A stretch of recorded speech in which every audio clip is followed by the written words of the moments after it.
Estação Hamburgo voltando a 1000 pelo Brasil, em Novo Hamburgo. Um abraço para o Ismael Geiger, que está na nossa sintonia aí também. Já estamos no meio do programa mandando abraço para todo mundo, né? Que é bom. O Canísio não está nos assistindo hoje? O Canísio não deixou recado ainda, ainda, provavelmente. Triplex, ele tá na tinha hora. Ele está Orla. no triplex hoje. Hoje ele não está... Eu gostei de ver na questão do domingo, né? Claro, não é um episódio lá, mas faltou, acho que até só faltou para papagaio mandar abraço, né? Porque era para a mulher, para a cidade e tal, para o filho. Só deu essa amante braba, né? Bah, não mandou um abraço para mim. Ah, vocês ainda E a mulher que diz falar. assim, eu voto pelo fim da corrupção, porque lá na minha cidade mudou e foi assim. O meu marido. E aí, no outro dia, o prefeito foi preso. O marido dela. Vocês viram? O marido dela, que foi de complicado. 24 anos. Carlinhos, Dilma hoje, Estados Unidos, né?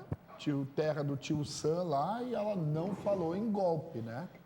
Ela foi levezinha, né? Ela só falou que hoje, tinha sérios problemas no país, mas que confiava, enfim, numa solução. Mais diplomática, sei lá. Não sei, que eu ouvi a fala dela, mas eu não guardei assim. Mas particularmente Eu achava que ela tinha que ter sido mais incisiva, sim. Mas acho que não combinava com o assunto lá, né? Acho que a coisa não combinava muito, ela não quis, sei lá. Ou de repente deixar talvez baixar um ela pouco a entenda bola, mais né? de política do que eu também, né? Ou de repente a gente fica pensando, né, Carlinhos? Imagina, vamos colocar no lugar dela. Olha, eu querendo defender a Dilma, né? Bons dias. Mas imagina a pressão que essa mulher psicológica deve estar passando nesse momento, né? Por motivos que a gente sabe muito bem. Mas eu acho que, de repente, fugir um pouco, sabe, do assunto. Usou a viagem para esparecer um pouco, porque vem mais coisa aí pela frente, vai longe essa história. Foi muito né? branda, o depoimento dela foi muito Não, branda. a Dilma é uma mulher que tem consciência do que ela está fazendo, de qual é o papel dela na história. Eu não acho, claro que a pressão é enorme e tal. Até porque a gente vê mas, nela, né, Carlinhos? Olha, a gente vê como essa mulher envelheceu, né? Cara? A gente sabe que isso... Mas, assim, não é uma pessoa que está pensando no cargo dela, ou pensando, eu vou perder a presidência da República, o que eu vou fazer da minha vida? Não, ela está pensando no país. Também acho. Ela está pensando no país. Ela, assim, vocês podem não concordar com a linha de pensamento dela, mas, assim, ela é uma pessoa coerente e é uma pessoa honesta. Honesta, eu digo assim, nas suas intenções, né? Ela quer um país com... vamos lá, falar sobre o que realmente é a essência das divergências políticas que nós temos, né? Ela acredita que deva existir uma maior interferência do Estado na vida da sociedade, né?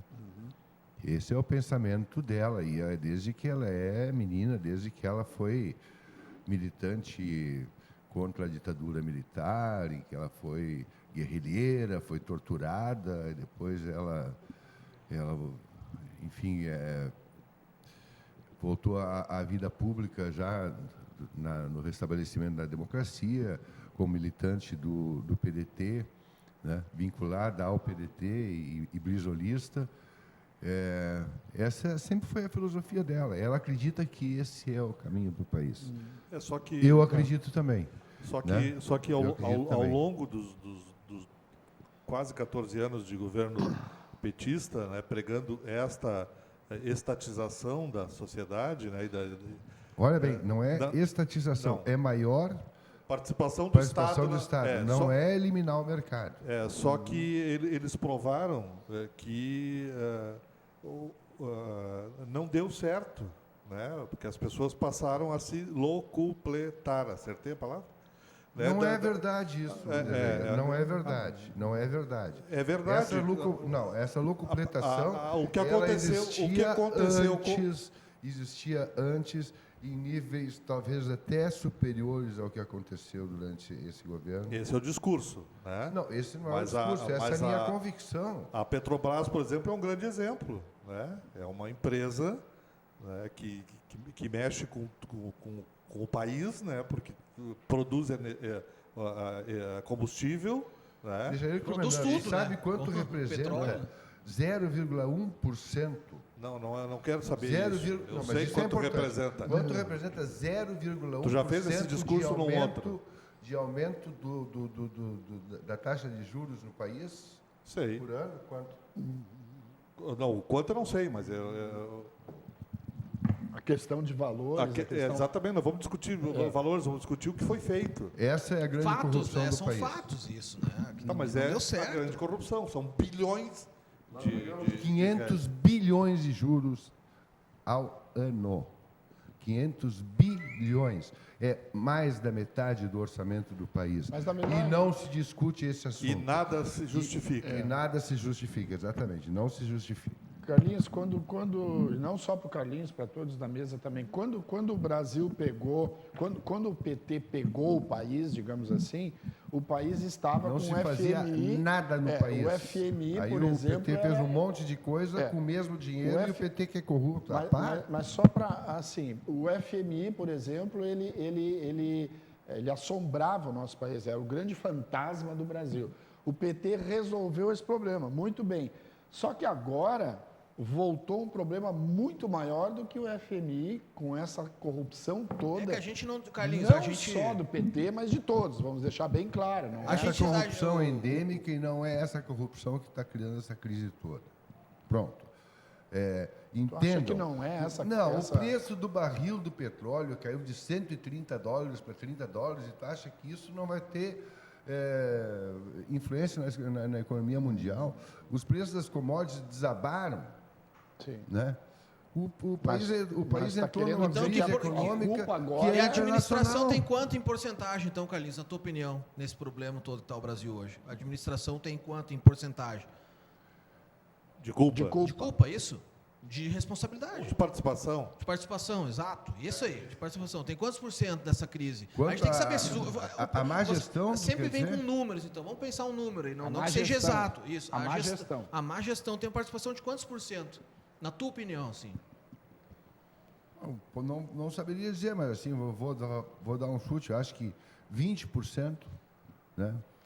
E, na minha opinião, a má gestão do Fernando Henrique Cardoso é responsável por 60% dos problemas que se enfrentavam no país Pois na é, época mas daí dele. tu tem Só que a má gestão Mas do Fernando é Henrique chute, criou o Plano Real e acabou com a inflação no O país. Plano Real Que foi ajudou, criado... mantém até hoje o Plano Real. O Plano Real... Quando Ajudou o Plano muito Real Lula, foi né? criado, o Plano Real é exatamente igual aconteceu na Argentina, no Equador, na Venezuela. Esse é um receituário que veio pronto de uma época específica em que havia uma disponibilidade maior de capital para investimento, né? Estuda um pouquinho de economia, de história e entenda que o Plano Real não foi criação do Fernando Henrique Cardoso, No nem Brasil do Itamar Não.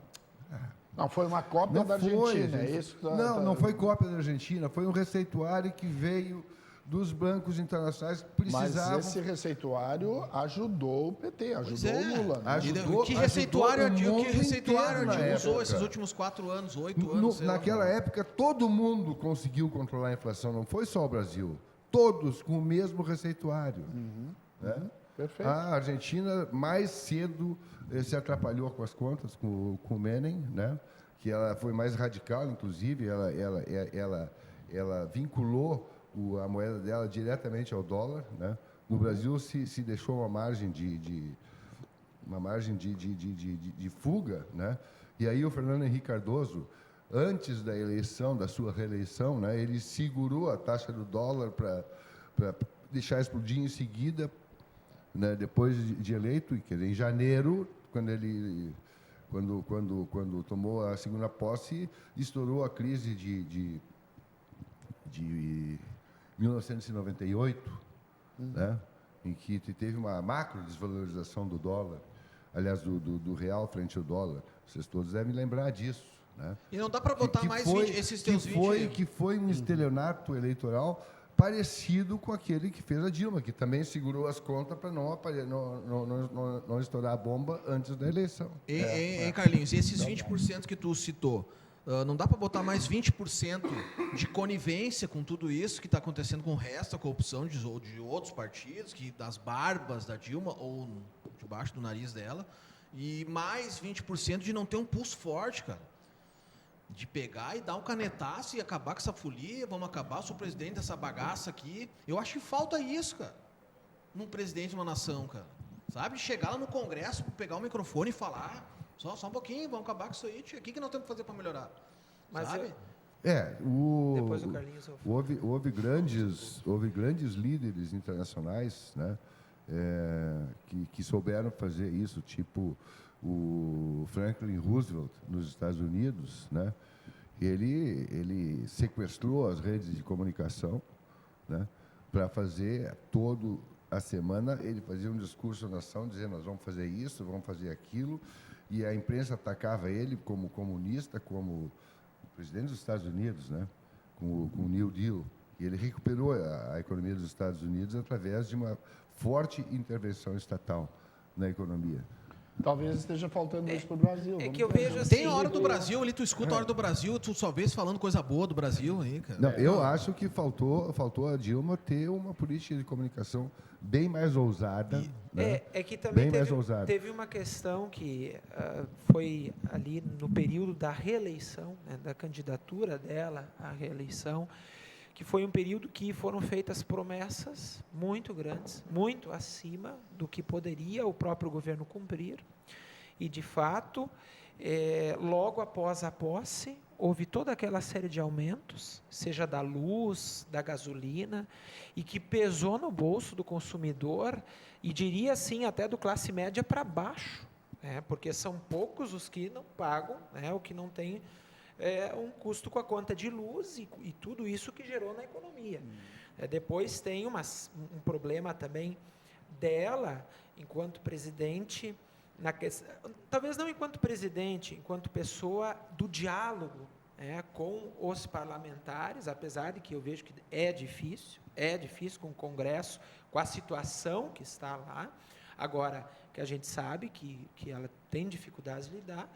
Sempre a gente vê até pelo que ex-assessores ou assessores, secretários nos trazem às vezes até através da mídia, em palestras, em atividades que o seu staff é muito reservado, e tudo que veio agora com essas investigações. Felipe, a gente pode linkar aqui para o município, tá? É um programa de uma TV comunitária, vamos linkar aqui. Isso aí, Carlinhos, não me veja agora como, tá falando só do PT. Existe isso aí em todos os municípios, em todos os partidos, eu acho, tenho quase certeza. Aqui vou dar o exemplo de onde eu atuo aqui na Câmara de Vereadores. O prefeito veio 2 vezes na Câmara de Vereadores, convidado e convocado. Né? Então, a gente sente falta dessa conversa para saber, porque os vereadores, os parlamentares lá do Congresso, lá da Câmara, eles sabem, na verdade, o que vem, as demandas que vêm de cada lugar, aqui no município de cada bairro e lá em cima de cada estado. Então, falta isso para todos os partidos, entendeu? Que estão comunicação. Governando. Isso, cara. Deixa, tu que é um cara de comunicação, tu concorda com isso? A Dilma fez mais ou menos parecido com o que a governadora Ieda fez no governo aqui no Rio Grande do Sul. A governadora Ieda, no seu ponto de vista técnico, técnico gerencial, ela foi, eu diria, nota 9. Sob ponto de vista político, 0. Né? E sob ponto de vista de comunicação, menos 0. Né? Ela não soube se comunicar. Ela começou errando, trazendo um secretário de comunicação de São Paulo que não sabia onde era o prédio do principal jornal do Rio Grande do Sul. O cara não sabia o endereço. E por aí foi. E a Dilma também, centralizadora, né? Não dialogava com o Congresso, quem fazia isso eram assessores e o Lula. Né? E, então, essa falta de diálogo e essa questão temperamental dela, eu acho que acabaram levando ela a esse estrondoso resultado, né, de deputados contra ela e a favor do impeachment. Mas aqui a comunicação não para e tenho certeza que vocês devem estar gostando bastante do nosso programa, afinal de contas, com essa bancada aqui hoje, contando um pouquinho da história, como a gente aprende aqui. Olha, eu fico cada vez mais culto aqui, graças a Deus. Graças a vocês aí também. Eu já estou dizendo graças a Deus também, parece que já está entrando naquela. A gente vai para um rápido intervalo e já volta com mais Estação Hamburgo.